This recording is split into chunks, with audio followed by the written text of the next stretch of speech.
Hello everyone. Today we'll discuss about the muscles of the arm, forearm, hand and scapular region. First of all, the muscle of the pectoral region. The pectoralis major muscle. Now this muscle basically originates from four main areas. That is from the anterior surface of the medial two-third of the clavicle. Also from the half the breadth of the anterior surface of the manubrium and the sternum up to 6th costal cartilages. Also from the 2nd to 6th costal cartilages, and that from the sternal end of the 6th rib, and also from the aponeurosis of the external oblique muscle of the abdomen. Now as you can see, this is the bilaminar tendon. As you can see, bilaminar tendon means having the two laminas, that is the anterior and the posterior one. So the pectoralis major muscle is basically inserted by a bilaminar tendon into the lateral lip of the bicipital groove of the humerus bone. Now basically innervated by the medial and the lateral pectoral nerves. The very important action of this muscle, pectoralis major muscle. Now if this muscle actually acting as a whole, it will cause the adduction and the medial rotation of the shoulder joint. Okay. Now the clavicular part of this muscle is acting, so it will produce a flexion of the arm. And if the sternocostal part of this muscle is basically acting, it will cause two main actions, that is the extension of the flexed arm against the resistance and in the climbing process. Now next muscle is the pectoralis minor muscle. Now this muscle basically originates from the 3rd to 5th rib, that is the 3rd, 4th and 5th ribs near the costochondral junction. Now this muscle basically inserted into the medial border and the upper surface of the coracoid process. Now basically innervated by the medial and the lateral pectoral nerve, by both the medial and the lateral pectoral nerves, and its action are basically over here. Now it basically draws the scapula forward, as you can see in this diagram. It basically draws the scapula forward along with the serratus anterior muscle. Now it also depresses the point of the shoulder and also helps in the forced inspiration. Now next muscle is the subclavius muscle. Now this muscle basically originated from the first rib at the costochondral junction and inserted at the subclavian groove in the middle 1/3 of the clavicle. Now it basically supplied by the nerve to the subclavius from the upper trunk of the brachial plexus. Now this muscle basically steadies the clavicle during the movement of the shoulder joint and also forms a cushion for the axillary vessels and division of the trunks of the brachial plexus and helps them and prevents them from being damaged or injured. Now next important muscle is the serratus anterior muscle. Now as you can see over, this is a serratus anterior muscle clearly visible in the bodybuilder, as you can see over here.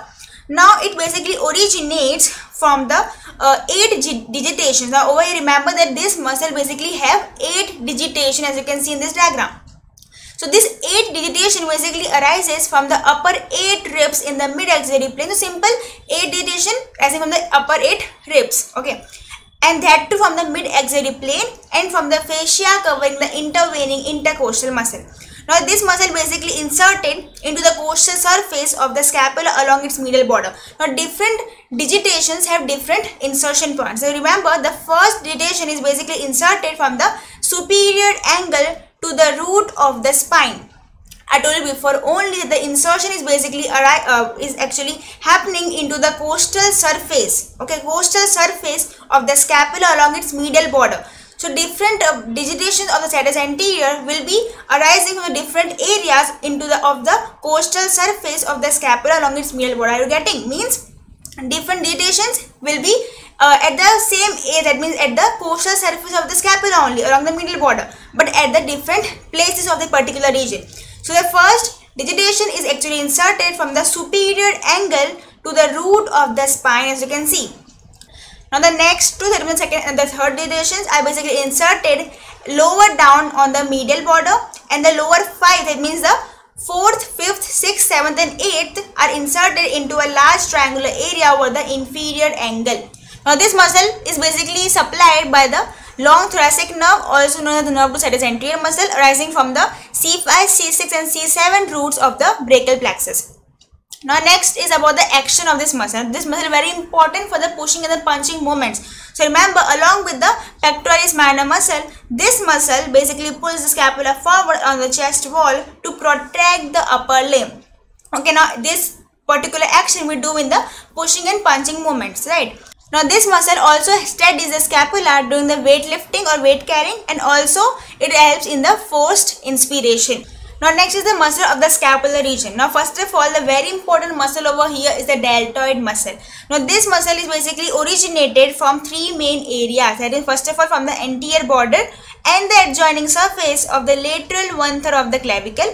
Also from the lateral border of the acromion, where the four septa of this particular muscle are basically attached, and at the lower lip of the crest of spine of the scapula, as you can see the diagram. Now next is the insertion of this. Now this muscle basically inserted at the delta tuberosity of the humerus, where the three septa of this muscle are basically inserted. Now over here, remember, at the origin we have the four septa of this particular muscle originating from the lateral border of the acromion, and remember, at the insertion, three septa of this muscle or this particular muscle basically inserted at the delta tuberosity of the humerus. Now the nerve supply of this, now this muscle is basically supplied by the axillary nerve arising from the C5 and C6 roots. Now the action of this muscle, now this muscle is very important multipinnate muscle. Now multipinnate muscle are actually very powerful in nature. Okay, and remember, the multipinnate acromial fibers of this muscle are actually very powerful in nature and helps in the abduction of the arm at the shoulder joint from beginning to the 90 degree. Now if you remember, in my previous video also I told you before that if you want to abduct your arm, okay, so in the abduction of the arm from 0 to 15 degree, almost from 0 means just to abduct means the beginning or the initiation of the abduction is done by the supraspinatus muscle. Okay, and then after that up to 90 degree means almost from the 15 to 90 degree means beginning is done by the supraspinatus. Then after that, the deltoid muscle up to 90 degree helps in the abduction of the arm. Okay, and above 90 degree means overhead abduction is basically done by two muscles, very important, remember, the trapezius and the satis anterior muscle. Okay, so from beginning, just for the beginning of the abduction of the arm is basically done by the supraspinatus muscle, from beginning to the 90 degree by deltoid muscle, and overhead abduction means above 90 degree 90 to 180 is basically done by the satis anterior muscle and the trapezius muscle. Now next very important function of this muscle is the anterior fibers are the flexors and the medial rotators of the arm, and the posterior fibers of this muscle are basically extensors and the lateral rotators of the arm. Now over here we have many scapular muscles attached over here. Now remember, we have basically 5 scapular muscles. Okay, that is the supraspinatus, infraspinatus, teres minor, subscapularis and the teres major muscle. Okay, deltoid also comes in this part only. Okay, now first of all, supraspinatus muscle. Now this muscle basically originates from the medial 2/3 of the supraspinous fossa of the scapula and basically inserted at the upper impression on the greater tubercle of the humerus. Now this muscle is basically having the suprascapular nerve supply. Now very important action of the supraspinatus muscle only before only that this muscle basically helps in the initiation of the abduction of the arm along with the deltoid muscle. Now next is the infraspinatus muscle. This muscle basically originates from the medial 2/3 of the infraspinous fossa of the scapula and inserted at the middle impression on the greater tubercle of the humerus. Now the nerve supply of this is basically the suprascapular nerve C5 C6 root value. Now action of this muscle is basically lateral rotation of the arm. Okay, remember, lateral rotation of the arm. Now next is the teres minor muscle. Now this muscle basically originates from the upper 2/3 of the dorsal surface of the lateral border of the scapula. Remember, upper 2/3 of the dorsal surface of the lateral border of the scapula and inserted at the lowest impression on the greater tubercle of the humerus. So remember, upper impression for supraspinatus, middle impression for infraspinatus and the lower impression on the greater tubercle of the humerus for the teres minor muscle. Now this muscle basically have the nerve supply of the axillary nerve, it is C5 C6 root value. Remember, axillary nerve.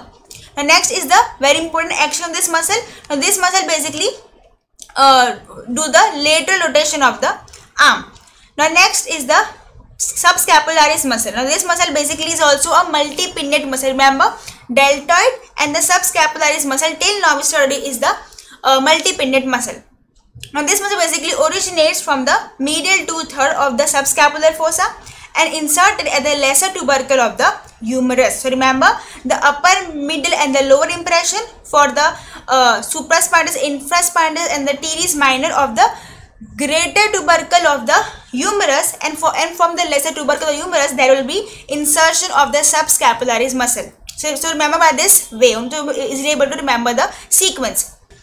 Now supply of this muscle is basically the upper and the lower subscapular nerve, that is a C5 and C6 root value, and the action of this muscle is basically the medial rotation and the adduction of the arm. So remember, the lateral rotation is done by the infraspinatus and the teres minor, while the medial rotation is done by the subscapularis muscle.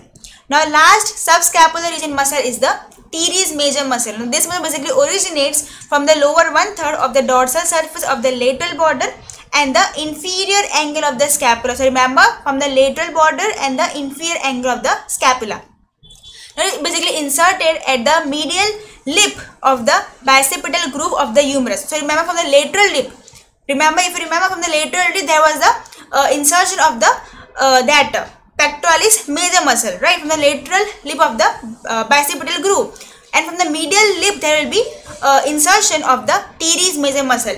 Now supply of this muscle is basically the lower subscapular nerve having the root value C5 C6, and the action of this muscle is basically the medial rotation and the adduction of the arm. Now next is the region of the arm. Now if we do the TS or transverse section at the arm, okay, so we will be able to see many of the compartments over here. Basically two, that means the flexure compartment and the extensor compartment, as you can see in the diagram.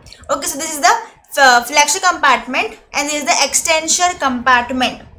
Okay, now in the flexure compartment, remember we are having the muscle, basically the short and the long head of biceps brachii, and also the brachialis and the coracobrachialis muscle, while the extensor compartment will be having the tricep brachii muscle. And the tricep brachii muscle is basically three heads, that is the long head, lateral head and the medial head. Okay, now next is the, first of all, the flexure compartment muscle, that is the coracobrachialis, brachialis and the biceps brachii. And the first is the coracobrachialis. Now this muscle is basically originated from the tip of the coracoid process with the short head of the biceps brachii.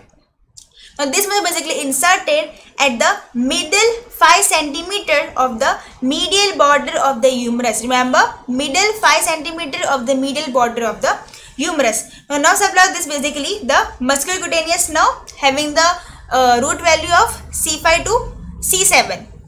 Now this muscle basically helps in the flexion of the arm at the shoulder joint. Flexion of the arm at the shoulder joint. Now next muscle is the biceps brachii. Now this muscle is basically two head. There is the long head and the short head. Now remember, the short head of this muscle basically originates along with the coracobrachialis muscle from the tip of the coracoid process. We talked about this before only. And the long head arises from the supraglenoid tubercle of the scapula and from the glenoidal labrum. Okay, now tendon is basically over here in the intracapsular region. Why? Because this muscle basically originates from the glenoidal labrum. Now this glenoidal labrum actually helps to deepen the shoulder joint part. Okay, so that the head of the humerus is easily able to fit inside the glenoid cavity of the scapula. Okay, so this muscle basically originated from the glenoid labrum also. So that's why the muscle, the tendon of this muscle is the intracapsular. Okay, now supply of this muscle is basically the musculocutaneous nerve having the root value C5 C6. Now very important to remember the action of this muscle. Remember, it has basically very important screwing movement action. Now what happens when you screw a nail? Okay, the screwing movement, you actually when you are fixing the nail, you are actually doing the supination of your forearm or the flexed forearm from the midprone to the supine position, right? So remember, in this we have the screwing movement action by the biceps brachii muscle. Now also it is a flexure of the elbow. Now remember, the short head of this muscle is actually a flexure of the arm, and the long head actually prevents the upward displacement of the head of the humerus. Why? I told before only that the long head is basically originated from the glenoid labrum, right? So as because of this, it will actually prevent the displacement of the shoulder joint and especially of the humerus from the shoulder joint.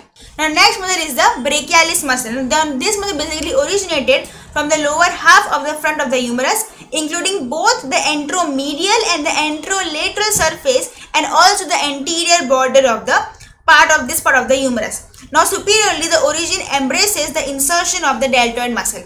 It also originates from the medial and the lateral intermuscular septum.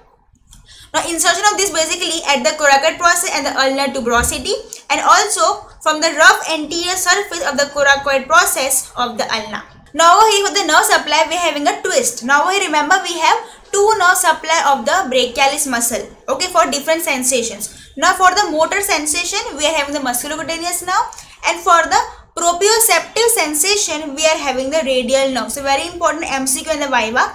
Musculocutaneous nerve for the motor sensation and the radial nerve for the proprioceptive sensation. Now the action of this muscle is basically the flexion of the forearm at the elbow joint. Now next thing is the extensor compartment muscle. So of course there will be the triceps brachii muscle. Now over here it is basically three heads: long, lateral and the medial head. Now first of all the long head. The long head basically over here, this is the long head, this is the medial head and this is the lateral head. Okay. Now this muscle, the long head basically originates from the infraglenoid tubercle of the scapula, and it is the longest of the three heads. That's why its name is the long head, right? Now next is the lateral head, which actually arises from an oblique ridge on the upper part of the posterior surface of the humerus, corresponding to the lateral lip of the radial or the spiral groove. Now next is the medial head. Now this medial head basically originates from a large triangular area on the posterior surface of the humerus below the radial groove. Just simply remember the posterior surface of the humerus inferior to the radial groove in simple language. Now remember the insertion of this muscle. Now this muscle basically inserted at the olecranon process of the ulna and the fascia of the forearm. Now action of this muscle is basically the chief extensor of the elbow, simple because it is present at the extensor compartment. The name extensor compartment is given based on the action of them, right? So remember the extensor compartment muscle will do the extension of the elbow. Now as you can see over this is the extension of the elbow and this is the flexion of the elbow. Now next is the muscles of the forearm, very important and the complex part of the all the muscle, I guess. Now first of all as you can see over here, this is the muscles, the overall view of the muscles of the forearm. Okay, now we divide the forearm into the front view of the forearm and the back of the forearm. So first of all, the front of the forearm basically has many muscles. Okay, and in the front of the forearm we have basically divided the front of the forearm into superficial part and the deep part. So remember we have divided the forearm into front part and the back part, and the front part also into superficial and the deep part. So now first of all the front part of the arm, the superficial muscles over here, first of all the pronator teres muscle. Now over here this muscle basically originates from the medial epicondyle of the humerus, okay, and inserted at the middle of the lateral aspect of the shaft of the radius. Now, the innervation of this basically the median nerve, and the action is the forearm pronation and the assistive in the elbow flexion also. Now next muscles are the flexor carpi radialis and the flexor carpi ulnaris. Now just you have to remember them, and to make the learning process of the origin insertion of this muscle easily, we will differentiate these two together. Okay, so it will be easier for you to remember this. Now first of the origin of the flexor carpi radialis from the medial epicondyle of the humerus, and the origin of the flexor carpi ulnaris is the medial epicondyle of the humerus basically. Okay, but we can divide the flexor carpi ulnaris having the two head, that is the humeral head and the ulnar head. Over here the humeral head basically originates from the medial epicondyle of the humerus only, but the ulnar head actually originates from the medial aspect of the olecranon process and the posterior border of the ulna. Okay, now next the insertion of this. Now the flexor carpi radial is basically inserted at the base of the second metacarpal. Okay, while the flexor carpi ulnaris basically inserted at the pisiform bone. Okay, and also remember from the hook of the hamate bone and the fifth metacarpal bone. Now the innervation of this, the nerve innervation. Now the flexor carpi radialis basically having the median nerve supply, while the flexor carpi ulnaris having the ulnar nerve supply. Now next is a very important action of this muscle. Now this muscle basically, for any muscle, to remember the action of that particular muscle, just remember the location. So you will have a rough idea that yeah, this muscle can do this kind of action, right? So for the flexor carpi radialis, now this muscle basically present at the lateral part of the forearm, right, at the thumb side. Okay, so of course it will be doing the abduction. So remember the flexor carpi radialis do the flexion and also the abduction of the hand at the wrist joint, where the flexor carpi ulnar is basically present at the medial side or towards the body or the trunk of the body, right? So this will do the flexion at the adduction of the hand at the wrist joint. Now next is the flexor digitorum superficialis. Now this muscle is basically having again two heads, that is a humero-ulnar head and the radial head. So now this flexor digitorum superficialis, first of all the humero-ulnar head. Now this muscle, this part basically originates from the medial epicondyle of the humerus and also on the medial border of the coronoid process of the ulna. Now the radial head basically originates from the anterior oblique line of the shaft of the radius. Now next is the insertion of this muscle. Now this muscle is basically divided into four main tendons. Now each of these four tendons basically divides into two slips, which are basically inserted onto the sides of the middle phalanx of 2nd to 5th digitation, as you can see in the diagram. Okay. Now next is the nerve supply of this muscle, having the nerve supply of the median nerve.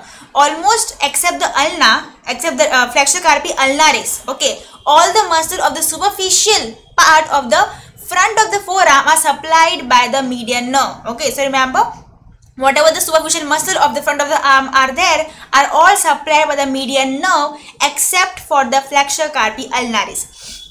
Okay, now the nerve supply is the median nerve and the action of this muscle is basically the flexion of the middle phalanx of the fingers and also assist in flexing the proximal phalanx and the wrist joint. Now next is the palmaris longus muscle, the last muscle of the superficial part of the front of the forearm. Now as you can see over it is clearly visible in your forearm part, as you can see in the diagram.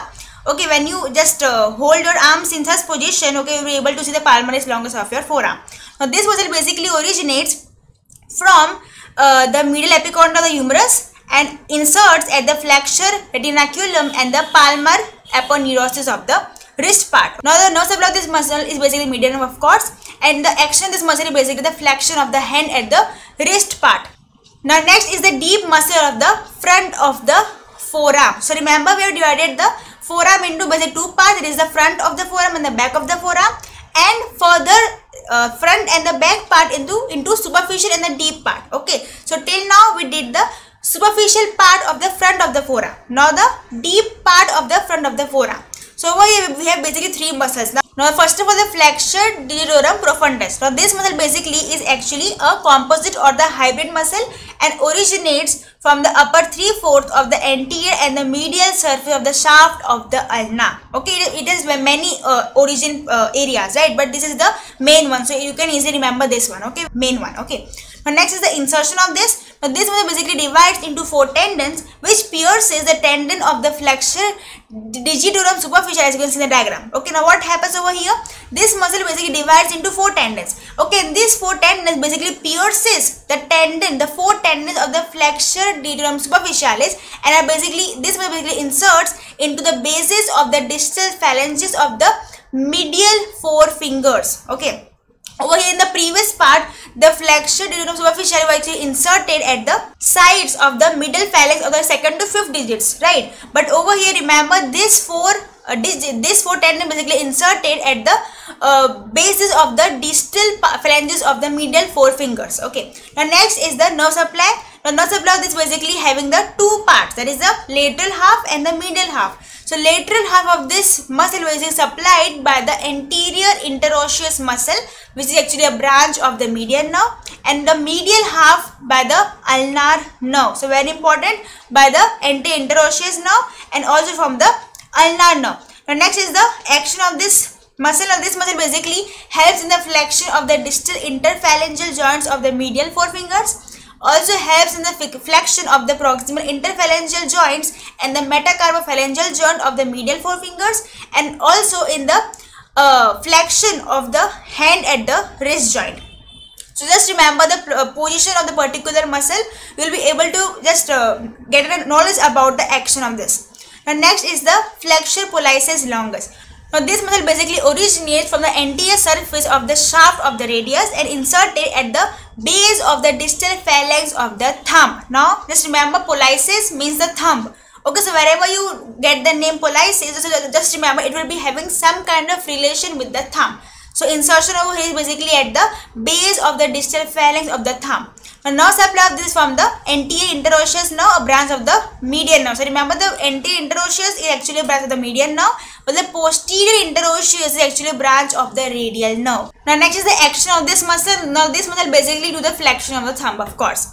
Now next is the pudendal quadratus. Now this muscle basically originates from the lower 1/4 of the anterior surface of the shaft of the ulna and inserts into the lower 1/4 of the anterior surface of the shaft of the radius. So origin from the ulna and insertion from the radius, remember. Okay, now next is the nerve supply. Now this muscle is supplied by the anterior interosseous nerve, branch of the median nerve, and the action of this is basically the pronation of the forearm at the radio-ulnar joints. Next is the muscle of the back of the forearm. Now over here also we'll divide the back of the forearm into superficial part and the deep part. Now in the superficial part we have basically 7 muscles, and the deep part we have basically 5 muscles. Now first of all, the superficial group of muscle in the back part of the forearm. First of all, the brachioradialis muscle. Now this muscle basically originates from the upper 2/3 of the lateral supracondylar ridge of the humerus. Now it basically inserts into the base of the styloid process of the radius. Now nerve supply of this is basically the radial nerve, and action over here is the flexion of the forearm at the elbow joint, and it also helps in the rotation of the forearm to the, or basically rotates the forearm to the mid-prone position from the supine or prone position. Remember, it basically helps, okay, in getting back to the mid-prone position from the supine or the prone position. Okay, so it is a specificity of this particular muscle. That means it actually helps to restore, or we can say to get back into the mid-prone position from the supine or the prone position. Okay, now next is the anconeus muscle. Now this muscle basically originates from the lateral epicondyle of the humerus and inserts at the lateral surface of the olecranon process of the ulna. Now the nerve supply from the, of course, the radial nerve, and the action of this muscle is basically it actually helps in the extension of the elbow joint. Now next is the extensor carpi radialis longus, or the ECRL. Now this muscle basically originates from the lower 1/3 of the lateral supracondylar ridge of the humerus and inserts at the posterior surface of the base of the second metacarpal bone. Of course, the nerve supply is the radial nerve, and the action is basically the extension and the abduction of the hand at the wrist joint. Extension and the abduction of the hand at the wrist joint. Now next is the extensor carpi radialis brevis, or the ECRB. Now this muscle basically originates from the lateral epicondyle of the humerus and inserts at the posterior surface of the base of the third metacarpal bone. Now nerve supply, this is basically a deep branch of the radial nerve, or we can say the posterior interosseous branch of the, or the deep branch of the radial nerve. Now over the action of this muscle is basically the extension and the abduction of the wrist. Now next is the extensor digitorum. Now this muscle basically originates from the lateral epicondyle of the humerus and inserts at the bases of the middle phalanges of the 2nd to 5th digits. Now nerve supply from the deep branch of the radial nerve, or we can say the posterior interosseous branch of the radial nerve, and the action of this muscle is basically the extension of the metacarpophalangeal and the interphalangeal joints of the medial 4 digits, and also it actually helps in the extension of the hand at the wrist joint. Now next is the extensor digiti minimi. Now this one basically originates from the lateral epicondyle of the humerus and inserts at the extensor expansion of the finger, or we can say little finger, we can say. Now next is the nerve supply. It basically having the innervation of the deep branch of the radial nerve, that is the posterior interosseous nerve, and action is basically the extension of the metacarpophalangeal and the interphalangeal joint of the little finger, and also helps in the extension of the hand at the wrist joint. And next is the extensor carpi ulnaris. Now this muscle basically originates from the lateral epicondyle of the humerus and inserts at the base of the 5th metacarpal bone. Okay. So one more important thing I forgot to tell you is that whenever you get to hear the word pollicis, that means the thumb. Okay, and if you get to hear the word minimi, so there will be the little finger or the pinky finger of yours. Okay. Now get back to this. Now nerve supply is basically the deep branch of the radial nerve or the posterior interosseous nerve, and the action of this muscle is basically the extension of the hand at the wrist joint and the adduction of the hand at the wrist joint. Extension and the adduction both of the wrist joint. Now we talk about the deep muscle of the back of the forearm. Okay, first of all, the supinator muscle, very important muscle for the supination of the forearm part. Now, this muscle basically originates from three main areas. That is from the first of all from the lateral epicondylar of the humerus. Next is from the annular ligament of the superior radioulnar joint, and also from the supinator fossa and the crest of the ulna. But this muscle basically inserted into the upper 1/3 of the lateral surface of the radius and basically innervated by the deep branch of radial nerve, or we can say the posterior interosseous nerve. Now, as the name says, supinator. So this muscle basically helps in supination of the forearm at the radioulnar joint. Now next is the abductor pollicis longus. Now this muscle basically originates from the posterior surface of the shaft of the ulna and basically inserts at the base of the first metacarpal bone. Nerve supply over here is the deep branch of the radial nerve. Remember over here all the muscles of the back of the forearm, especially the deep muscles of the back of the forearm are all supplied by the radial nerve. And we can say both the superficial and deep muscle, both the muscles, okay, of the back of the forearm are supplied by the radial nerve. Now next is the extensor pollicis brevis. Of course, the word pollicis, that means the thumb. Okay, so this muscle basically originates from the posterior surface of the shaft of the radius and inserts at the base of the proximal phalanx of the thumb. Now nerve supply, of course, deep radial nerve or the posterior interosseous branch. Now this muscle basically extends the metacarpophalangeal joint of the thumb. Now next is the extensor pollicis longus. Now this muscle basically originates from the posterior surface of the shaft of the ulna and inserts at the base of the distal phalanx of the thumb. Now nerve supply over here, deep branch of the radial nerve, and actually basically the extension of the distal phalanx of the thumb. Now next is the extensor indicis. Now over here the name says indicis, that means the index finger of yours. Now this muscle basically originates from the posterior surface of the shaft of the ulna and inserts at the extensor expansion of the index finger. Now over here the nerve supply is basically the same, deep radial nerve, and action over here is the extension of the metacarpophalangeal joint of the index finger. Now next are the muscles of the hand. Now over here first of all we have the two eminences in our hand, that is the hypothenar and the thenar eminence. Now as you can see, thenar eminence is basically present towards your thumb, okay, the thumb part over here, and hypothenar is basically towards your little finger or the pinky finger part. Okay. So first of all, further going in detail about the origin, insertion and all the things of the muscle of the hand. First of all, let's go on the discussion about the what is the different types of action done by the hands. Okay, so it will be easier for you to relate the action when we talk about the action of the particular muscle. Now first of all, the abduction. Now abduction is basically of the thumb. As you can see, the thumb actually goes apart from the hand at the 90 degree, as you can see. Okay, next is the adduction. Of course, the thumb will come towards the will come in contact with the index finger. And extension is basically whenever you just spread your thumb, that is the extension. The flexion is basically when you are showing the digit 4. Okay, whenever you are showing the digit 4, there is a flexion. Opposition is when you touch your thumb to the pinky finger or the little finger of yours. And the reposition is basically whenever you take your two fingers apart. Okay, there is a reposition. Okay, so basically over here, abduction is basically whenever you place your thumb at the 90 degree from your rest of the finger. Adduction when they all are close to each other. Extension whenever you take your thumb at the normal part, means whenever you just extend your thumb normally. Flexion when you are showing the digit or the number 4. Opposition when you are touching the thumb along with the pinky finger, and reposition whenever you are bringing two fingers, normal fingers apart, especially the index and the third finger or the ring finger from the middle finger. Now first of all, the muscle of the thenar eminence. Now first of all, the abductor pollicis brevis. Now this muscle basically originates from the tubercle of the scaphoid bone, trapezoid bone and the flexure retinaculum and inserts at the base of the proximal phalanx of the thumb. Now nerve supply of this is the median nerve. Action. Now this muscle basically do the abduction of the thumb. Okay. Now you know what is abduction of the thumb. Now next is the flexure pollicis brevis.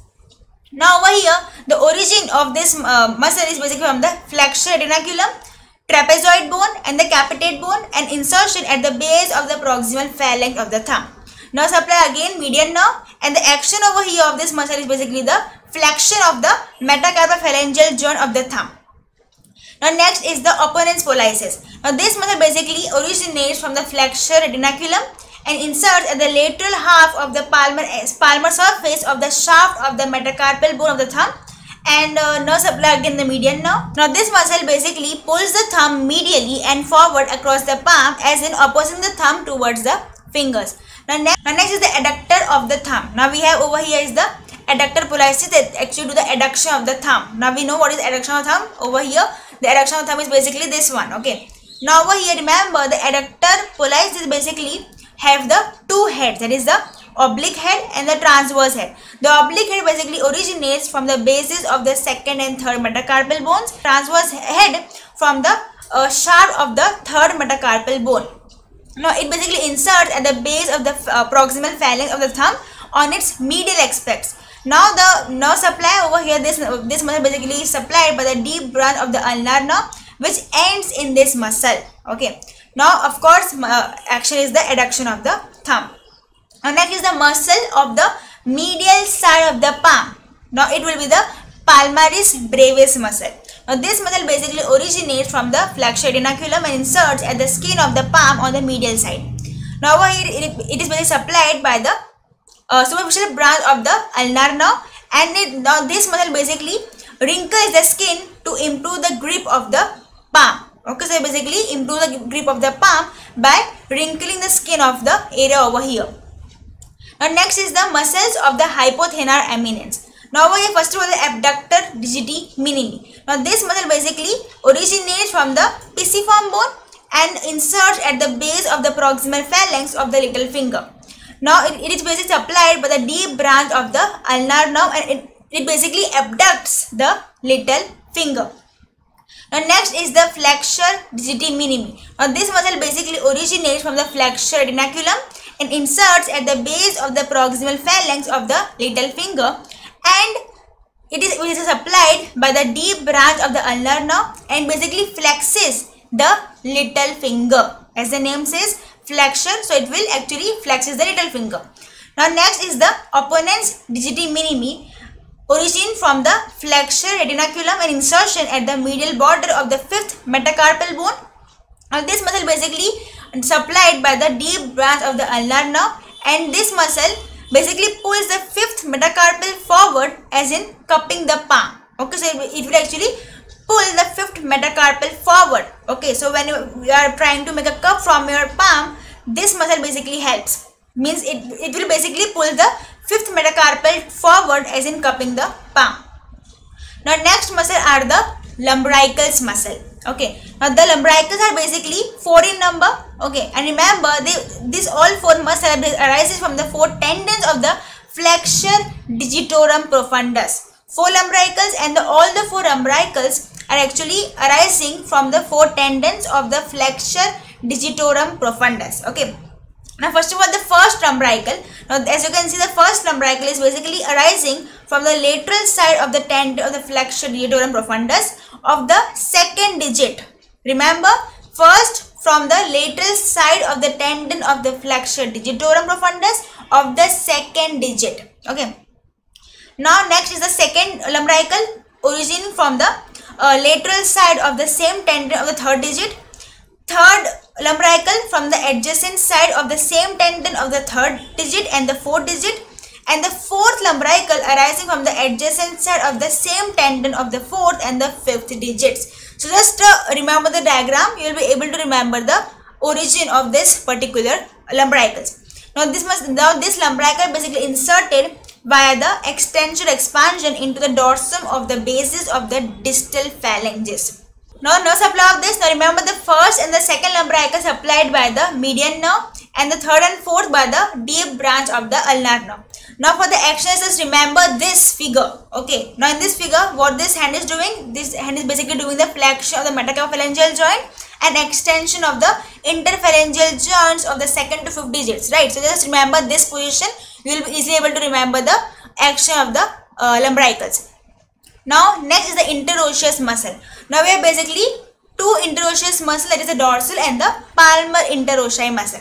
Now first of all, dorsal interossei muscle. We have total 4 dorsal interossei muscle. Okay, and don't worry about this. Just look at the diagram. You will be easily able to remember the origin and insertion of this. So now first of all, the first dorsal interossei muscle basically originating from the adjacent sides of the first and second metacarpal bones.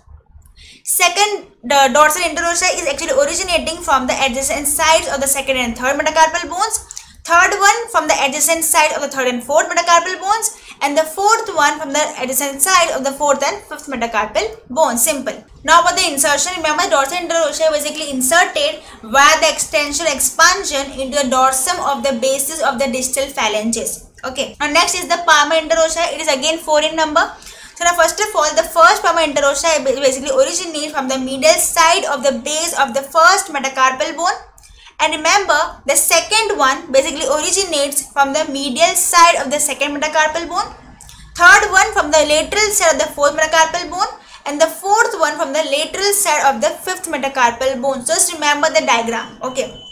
Now for the insertion of palmar interossei, remember the first palmar interossei is basically inserted at the medial side of the base of the proximal phalanx of the thumb or the first digits. And remember the second, third and the fourth one are basically inserted via the extension expansion into the dorsum of the base of the distal phalanx of second, fourth and fifth digits respectively. Now next is the nerve supply. Remember dorsal interossei and the palmar interossei both are supplied by the same nerve, that is the deep branch of the ulnar nerve. Okay, now if you want to remember the action of this both of the interossei, remember the mnemonics DAB and PAD. Now for dorsal interossei, remember DAB means the dorsal abduction and PAD for the palmar adduction. Okay, so remember the mnemonics. DAB for dorsal interossei means dorsal abduction, and PAD for palmar interossei, that is the palmar adduction. So this was all about the muscle of the arm, forearm, hand, scapular and the pectoral region.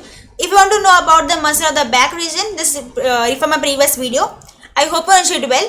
Thank you so much.